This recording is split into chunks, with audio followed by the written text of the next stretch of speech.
জামা কাপড় যা যা নেওয়ার ছিল সেগুলো কিন্তু নেওয়া হয়ে গেছে। এবারে নিচ্ছি গয়নাগাটি, কারণ বউ সাজাতে শুধু শাড়ি হলে তো আর চলবে না, তার সঙ্গে তো গয়নাগাটি প্রয়োজন। তাই এখানে কিন্তু গয়নাগাটির পছন্দ করা চলছে। তবে ভাই পুরো দায়িত্বটা আমাদের দু বোনের উপরেই ছেড়ে দিয়েছে, বলছে তোদের যেটা পছন্দ সেটাই নিয়ে নে।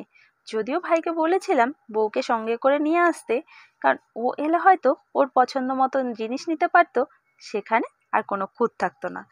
তবে আমরা দুজন মাথায় রেখেই কিনছি যেন বউয়ের ঠিক পছন্দ হয়।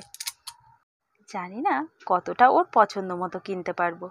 যাকে হয়ে গেছে মোটামুটি নেওয়া।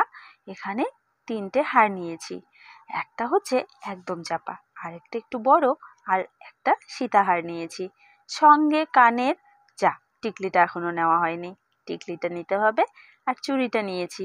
এটা নিয়ে ভীষণ ভাবনায় ছিলাম আমি, কারণ ওর হাতের মাপ তো আমি জানি না, আমি এখনো দেখিনি বৌমাকে। তবে সঙ্গে যারা এসছে ওরা পছন্দ